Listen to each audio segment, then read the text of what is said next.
인데요. 요 내용은 선지자 예레미야가 멸망당한 예루살렘 성을 보면서 슬퍼하는 노래 중에 일부입니다. 그래서 이 예루살렘 성이 얼마나 지금 참혹한 지금 상황에 있는가, 그걸 아주 애통한 마음으로 노래하는 그 본문이라는 거예요. 자, 그래서 제가 읽을 테니까 자, 같이 보십시오. 11절부터 22절 끝까지예요. 내 눈이 눈물에 상하며 내 창자가 끊어지며 내 간이 땅에 쏟아졌으니 이는 딸 내 백성이 패망하여 어린 자녀와 젖먹는 아이들이 성읍 길거리에 기절함이로다. 그들이 성읍 길거리에서 상한 자처럼 기절하여 그의 어머니들의 품에서 혼이 떠날 때에 어머니들에게 이르기를 곡식과 포도주가 어디 있느냐 하도다. 딸 예루살렘이여, 내가 무엇으로 네게 증거하며 무엇으로 네게 비유할까?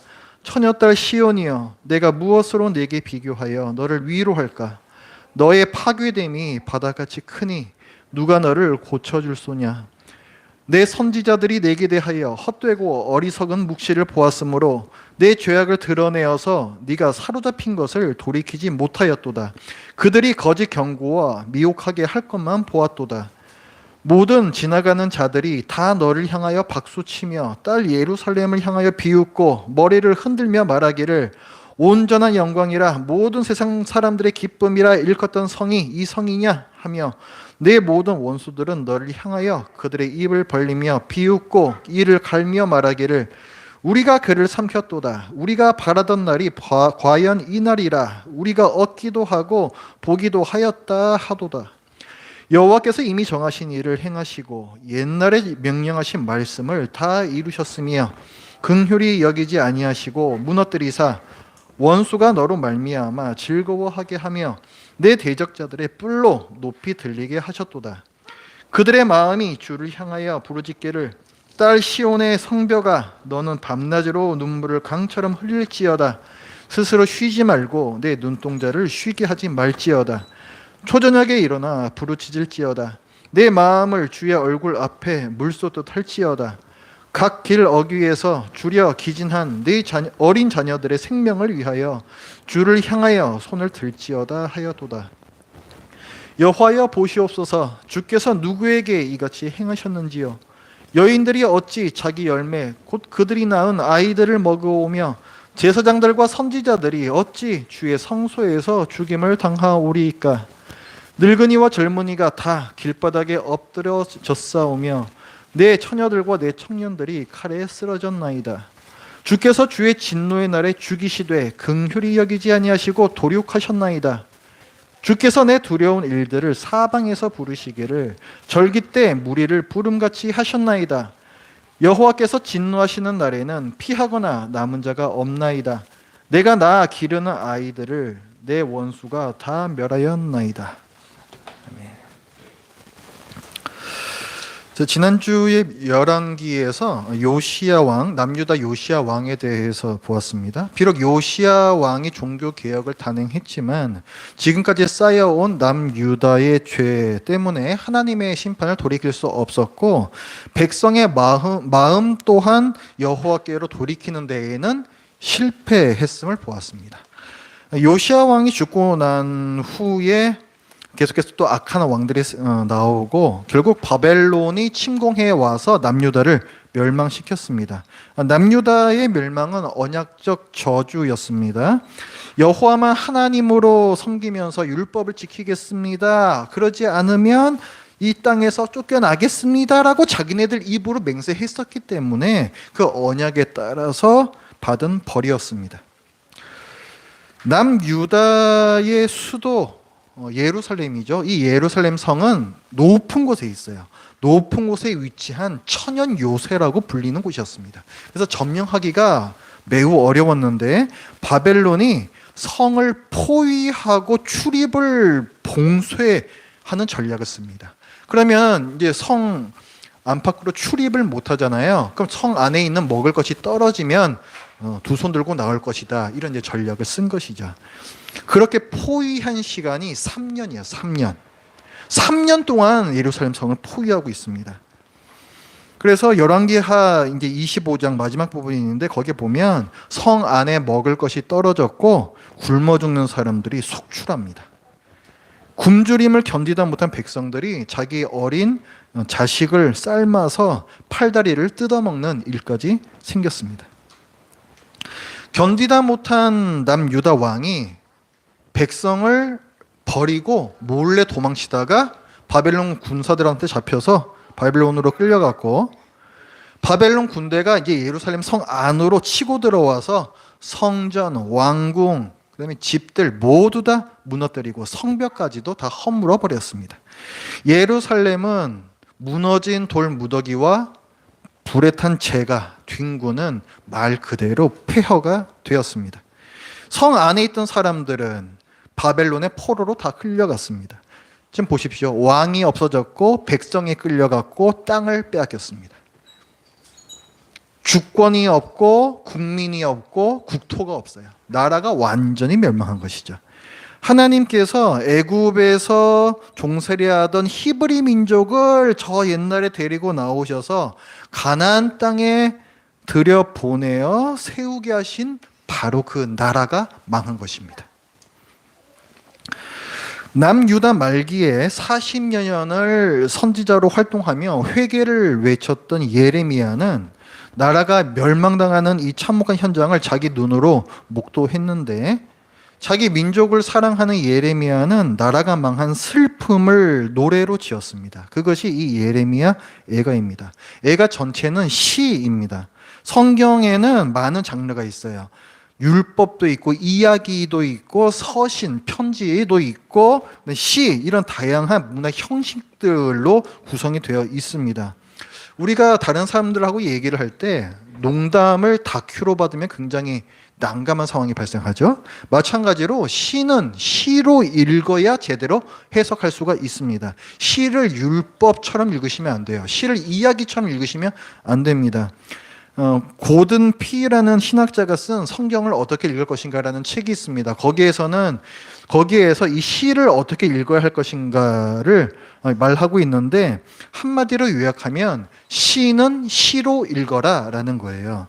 히브리 시는, 특히 히브리 시는 강한 감정적인 언어를 사용합니다. 그래서 우리 마음에 호소하여 반응을 이끌어내려는 게 목적이에요. 사실을 전달하는 게 목적이 아니라는 거예요.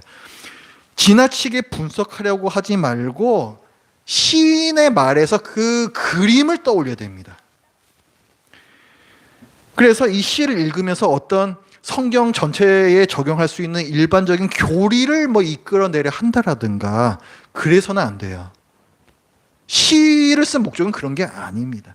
이 시인의 감정과 의도에 공감하면서 머리가 아니라 가슴으로 읽어야 하는 게 시예요, 시. 예레미야 애가도 마찬가지고 시편도 마찬가지입니다.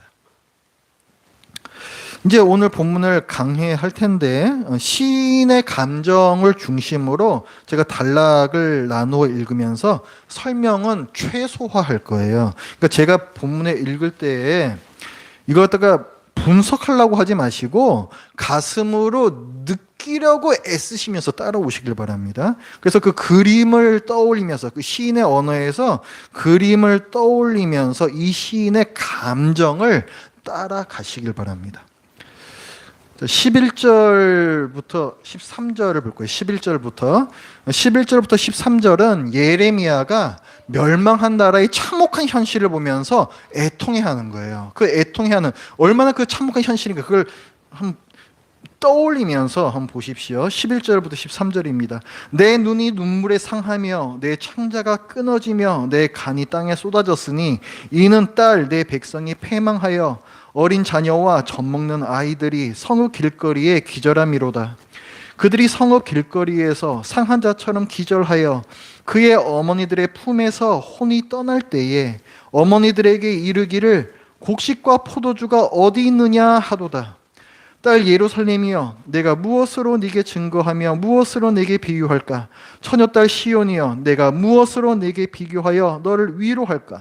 너의 파괴됨이 바다같이 크니 지금 길거리 여기저기에 굶주림에 지친 어린이들과 젖먹이들이 어머니 품속에서 먹을 것을 달라며 죽어가고 있습니다. 이 어미들은 해줄 것이 없어서 죽어가는 자기 자식을 그저 끌어안고 울면서 지켜보고만 있습니다. 그 광경을 보고 있는 예레미야의 마음도 갈갈이 찢겨 나가고 있습니다. 과연 그 누가, 그 무엇이 이 처참한 현실을 고칠 수 있단 말인가? 도대체 무엇이 이들의 마음을 위로할 수 있단 말인가? 이 예레미야의 슬픔이 이제 거짓 선지자들에 대한 분노로 이어져요.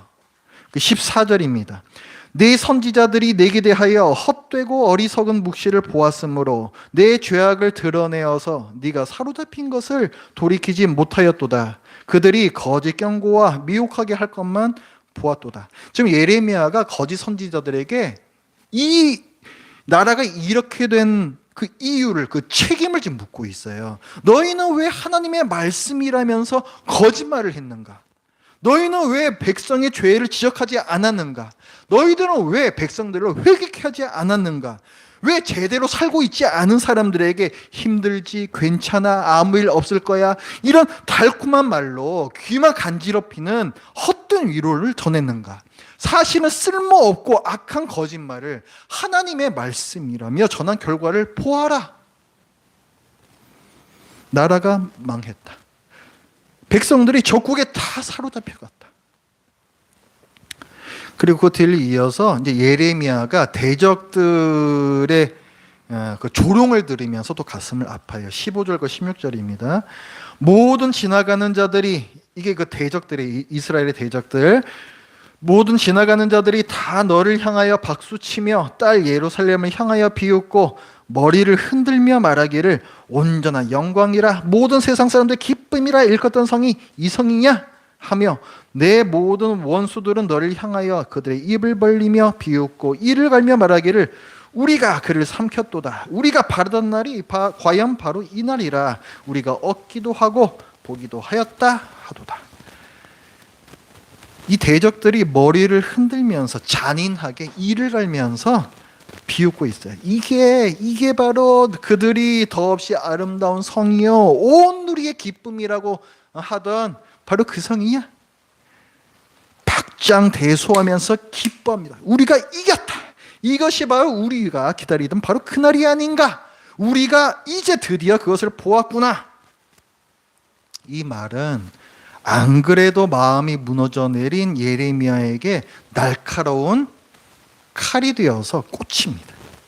사실 이게 얼마나 잔인한 사람들입니까? 집이 불타고 아이들이 굶어 죽어가고 있는 사람들 앞에서 박장대소하면서 조롱하고, 이게 얼마나 잔인한 사람들입니까? 그런 대적들에게 예레미야가 반박해요.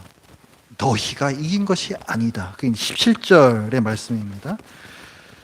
여호와께서 이미 정하신 일을 행하시고 옛날에 명령하신 말씀을 다 이루셨으며 긍휼히 여기지 아니하시고 무너뜨리사 원수가 너로 말미암아 즐거워하게 하며 내 대적자들의 뿔로 높이 들리게 하셨도다.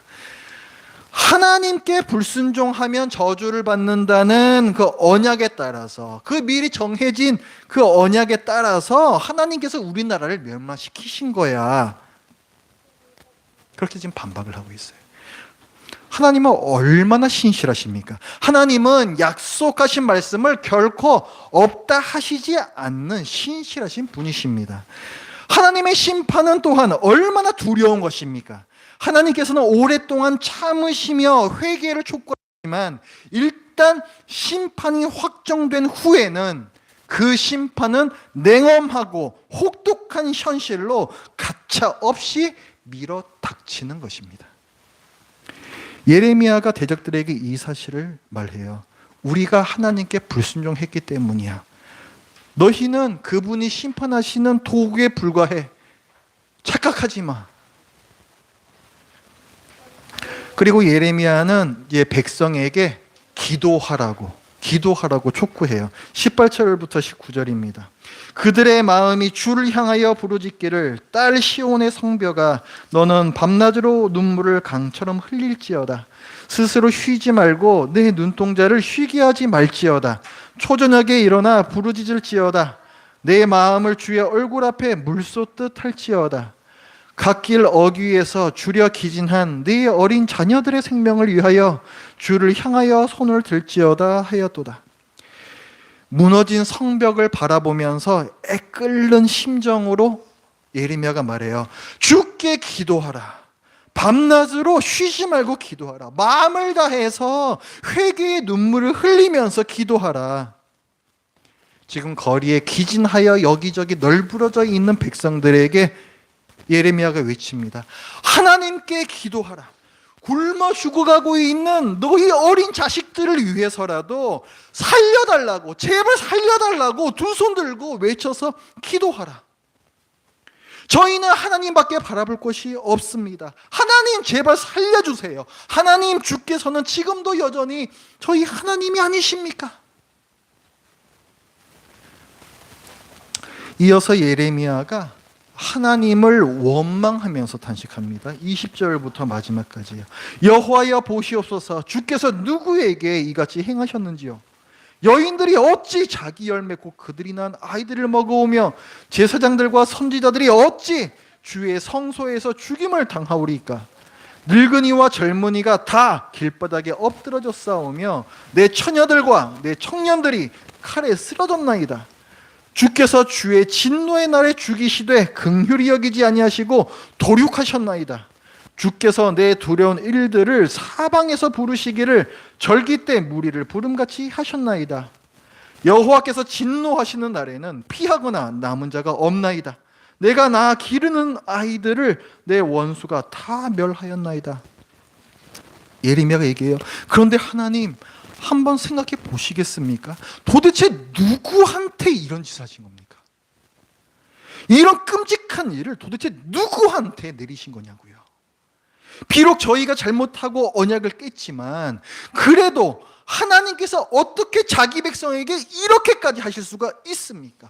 어떻게 어미가 자기 몸으로 낳은 자식을 뜯어먹게 하십니까? 어떻게 제사장들과 선지자들이 짐승 제물처럼 성전에 칼에 맞아서 죽게 하십니까? 자, 어떻게 감히 하나님을 이렇게 원망할 수 있습니까? 너무 현실이 끔찍하기 때문에 그런 거예요. 해도 너무하다 싶을 정도로 현실이 무섭기 때문에 그렇습니다. 예레미야가 하나님께 말씀드려요. 주께서 진노하시니 너무 무섭습니다. 온 사방에 사람들의 비명소리가 들리고 온 성 안에 피비린내가 진동합니다. 나이 든 사람이나 젊은 사람이나 할 것 없이 칼에 맞아 죽은 시체가 여기저기 길바닥에 뒹굴고 있습니다. 이 진노의 날에는 하나님의 긍휼은 전혀 없군요. 반역한 백성을 죽이시되 철저히 도살하시는군요. 절기 때에 저희 백성들을 모으셨던 것처럼 이제는 바벨론 군대를 모아들이셔서 젖먹이 아이들까지 철저히 다 죽이시니 하나님은 이제 저희의 원수가 되신 겁니까? 이게 마지막이에요. 22절 거기 맨 마지막에 보면 내 원수가 다 멸하였나이다 이렇게 나오죠. 진노의 날에 하나님은 저희 원수가 되셨습니다. 이게 2장의 주제예요. 시의 그 첫머리 1절 한번 보세요. 1절. 자, 1절 같이 읽어봐요. 시작. 슬프다. 주께서 어찌 그리 진노하사 딸 시온을 구름으로 덮으셨는가. 이스라엘의 아름다움을 하늘에서 땅에 던지셨으며 그의 진노의 날에 그의 발판을 기억하지 아니하셨도다. 진노라는 말이 두 번 나오고 있죠. 진노의 날이라고 지금 표현하고 있습니다. 그리고 오늘 읽었던 21절에서 보면은 21절 중간에 주께서 주의 진노의 날에 죽이시며, 진노의 날 또 나왔죠. 22절에서도 중간에 여호와께서 진노하시는 날에는 또 나왔죠. 그러니까 1절 처음에 나왔던 것이 지금 마지막에도 반복이 되고 있어요. 수미 쌍관법이라고 부릅니다. 문학적인 기법이에요. 강조하기 위한 기법입니다. 이게 주제라는 거예요. 그 다음에 우리 그 22절 마지막에 자, 내 원수가 다 멸하였다. 이 백성과 어린아이들까지 다 멸하였다. 물론 여기서 내 원수라는 것은 바벨론을 가리켜요. 그죠? 바벨론이 와서 다 그렇게 죽였잖아요. 바벨론 가리키지만 그러나 그 위에 보시면 20절 보시면 여호와의 보시옵소서 주께서 누구에게 이같이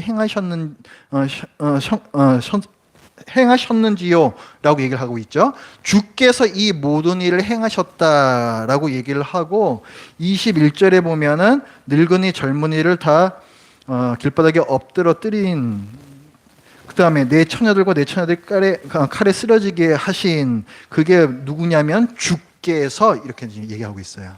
그렇죠? 그러니까 다 죽인 게 누구라는 거예요? 주께서 하나님께서 그 일을 하셨다는 거죠. 그런데 22절 맨 마지막에 뭐라 그래요? 내 원수가 다 멸하였다. 똑같은 말을 하고 있어요. 그러니까 이 시인은 지금 의도적으로 애매한 표현을 쓰는 겁니다. 내 원수란 건 당연히 바벨론이지만 하나님께서 내 원수가 되셨다라고도 지금 얘기를 하고 있는 거예요. 그걸 어디서도 우리가 알 수 있냐면 이 시의 앞부분에도 그게 나와요.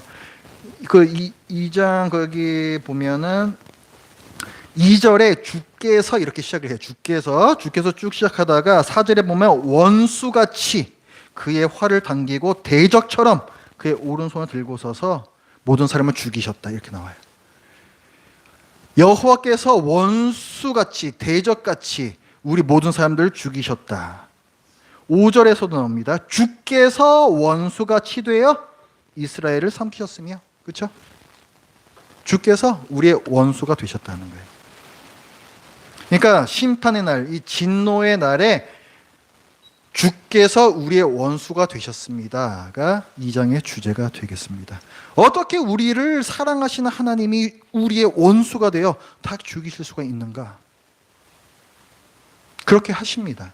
때가 찰 때까지는 하나님께서 사랑으로 오래 참으시지만 때가 되면 더 이상 긍휼을 베푸지 아니하시고 공의에 따라 원수요 전사가 되십니다. 하나님께서 이스라엘 멸망의 역사를 성경에 기록하게 하셔서 그 사실을 우리에게 알려주고 계십니다. 우리에게도 그 날이 옵니다. 그 날이 언제인지 우리는 알지 못하나 하나님께서 이미 정해 놓으신 최후의 심판의 날이 있습니다. 그 날에 대해서 묘사한 요한계시록 19장 말씀을 보면 우리 주님께서 백마 타시고 하늘의 군대를 이끌고 이 땅에 다시 오세요. 재림하신단 말이에요. 이 말씀을 읽으면서 예수님께서 하얀 말을 타고 뚜가당 하면서 하늘로부터 이제 이 땅에 오신다?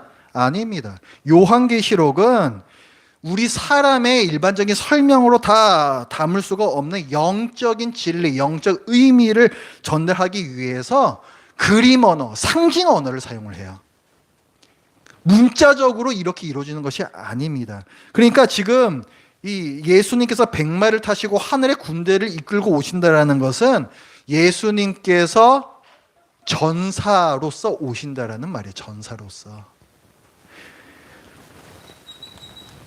그 예수님께서 입에서 나오는 예리한 검으로 만국을 치시고 철장으로 다스리신다. 이거 역시 그림 언어입니다. 뭐 입에서 무슨 칼이 이렇게 나와서 이렇게 먹으면 싸우시는 거냐? 우습지 않아? 생각만 해도 우습지 않습니까? 아니에요. 입에서 나오는 검이 뭡니까? 말씀이에요. 말씀이에요. 예리한 검으로 만국을 치신다 그랬습니다. 예수님의 말씀으로 그 말씀에 따라서 정확하게 심판하신다는 얘기예요. 주님께서 그 대적들을 모두 죽이셔서 하늘의 그 새들이 그 시체를 뜯어먹는 잔치가 벌어진다라고 요한계시록에서 말씀하고 있습니다. 주님께서 그분의 대적들, 불신자들을 모두 죽이신다는 거예요. 하나님께 불순종해 왔던 사람들에 대해서 그들의 죄를 물어 심판하시는 겁니다. 그래서 그들은 유황불 못이라고 표현된 이것도 상징적인 언어죠. 영원히 유황을 뒤집었으면 굉장히 고통스러울 거예요. 근데 그 유황에 불까지 붙어 있고, 그 다음에 그게 연못이에요. 몸이 풍덩 잠겨야 합니다. 이게 몇 가지 의미가 중첩이 되어 있는 거거든요. 고통스러운데 굉장히 고통스럽고 최고로 고통스럽다, 이런 말입니다. 그런 고통을 영원히 당하게 되는 것이 죄인의 운명이에요. 그거를 요한계시록에서 말씀을 하고 있습니다. 그러면 그 날에 이 하나님의 가공할 진노를 피해서 살아남는 자가 있는가? 있습니다. 있어요. 요한계시록 20장에 보면 생명책에 기록된 사람은 심판을 피한다 말씀하고 있습니다.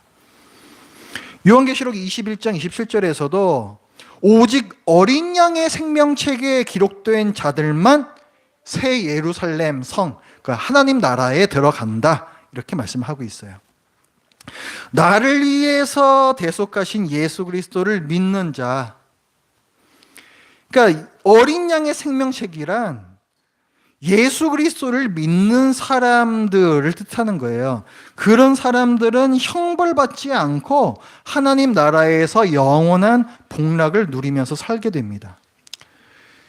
지금까지, 오늘까지도 오랫동안 하나님께서 사람들의 죄를 참고 계십니다. 가만 계신다고 괜찮다 생각하시는 게 아니에요. 참고 계시는 거예요, 지금은. 날 지으셨고 나의 왕이신 하나님을 아랑곳하지 않고 좋고 나쁨을 하나님 말씀과 상관없이 내 멋대로 결정하고 내 마음대로 살고 있는 죄, 그 죄를 심판하시는 날이 옵니다. 2000년 전에 십자가에서 연약하게 죽으셨던 구원자 우리 주님께서 마지막 날에는 대적들의 원수로 심판자 주님으로 이 땅에 다시 오십니다. 아무리 착하게 살았다고 자신하는 그 어느 누구일지라도 주님의 공의 심판을 피할 수 없습니다. 하나님께서 보시기에 의인은 없나니 하나도 없기 때문입니다. 과연 우리 중에 그 누구가 우리 말로도 우리 생각으로도 죄 한 번 안 지은 사람이 있단 말입니까? 과연 우리 중에 그 어느 누가 하나님의 뜻에 등 돌리고 내 멋대로 내 마음대로 산 적이 없단 말입니까? 저와 여러분은 그날에 어떻게 될까요? 교회에 다니고 이렇게 앞에서 설교하는 것이 구원을 보장하지 않습니다. 성경은 말씀합니다. 회개하고 주 예수 그리스도를 믿으라. 회개하고 날 지으신 왕이신 하나님을 아랑곳하지 않고 내 멋대로 좋고 나쁨을 결정하고 내 마음대로 살던 그 죄에서 돌이켜 고쳤는가? 고쳤습니까? 고쳤습니까? 지금은 내 마음대로 살지 않습니까? 지금은 내가 하고 싶은 것이 더 우선이 아닙니까?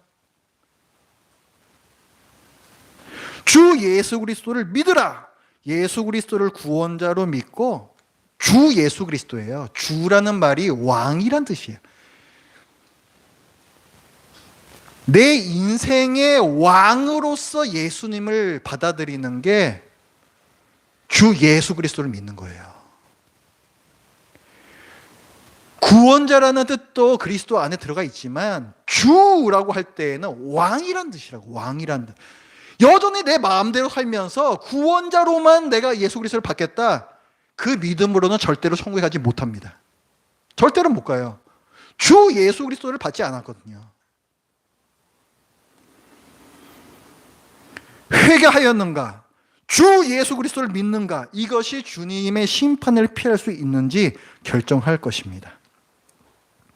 마지막 날에 주님의 진노의 심판을 피할 수 있는 유일한 피난처 예수 그리스도 안으로 들어오십시오. 십자가에서 우리를 위해 대속하신 주 예수 그리스도를 참으로 믿으십시오. 회개하고 하나님의 말씀을 기준으로 하나님의 말씀에 순종하면서 사십시오. 유대인들이 설마 했어요. 설마 했다고요. 설마 그래도 당신의 백성을 멸망시키겠는가? 심판의 날이 왔잖아요. 심판의 날이 왔잖아요, 지금. 이들은 하나님께서 정말 그러실 줄 몰랐어요. 예레미야마저도 하나님을 원망하면서 좀 따지고 있잖아요. 어떻게 해도 너무하신 거 아닙니까? 어떻게 이렇게까지 하실 수가 있습니까?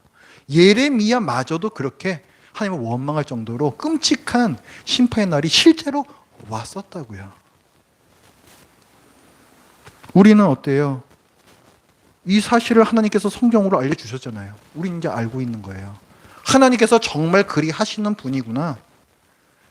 어린 아이들까지도 예외 없다. 믿음이 없으면 어린 아이들까지도 예외 없다. 하나님께서 알려주시는 거잖아요. 이 심판은 특히 누구에게 임한 것입니까? 이방인들에게 임한 것입니까? 아니죠. 하나님의 백성이라고 자처했던, 그러나 이름만 그랬던 명목상의 신자들이었어요. 명목상의 신자들을 철저히 심판하시는 것을 이미 알려주셨습니다. 그러니까 나의 삶이 바뀌지 않은 지식적인 그 믿음은 구원받는 믿음이 아닌 거예요. 아니에요.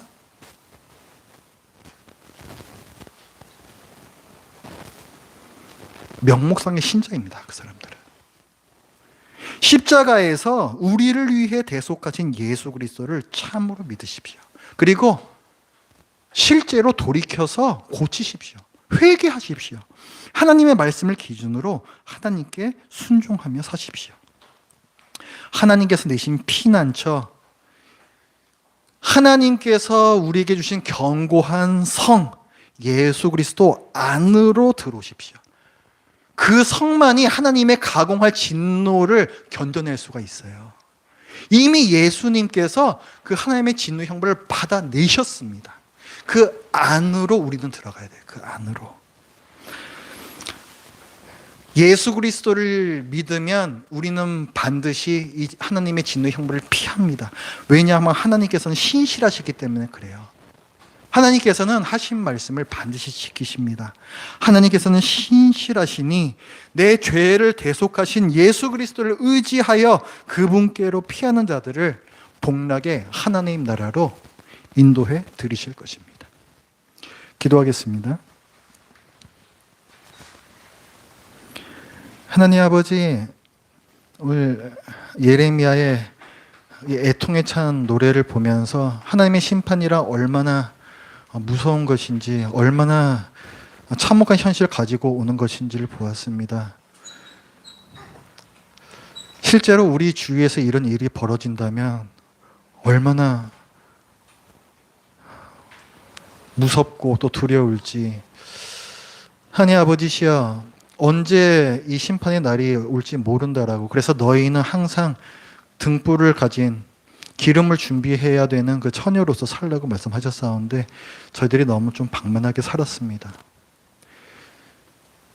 예수님께서 다시 오실 것인가? 말로는 그렇다라고 하지만 지금이라도 당장 오실 거라고는 믿지 않으면서 그렇게 살았습니다. 유대인들처럼 저희도 하나님의 진노를 받지 않도록 하여 주시옵고, 저희 삶 가운데 믿음의 열매를 맺으며 신실한 믿음을 가진 자로서 이 세상 살아가게 도와주시옵소서. 예수님의 이름으로 기도드립니다. 아멘. 찬송가 320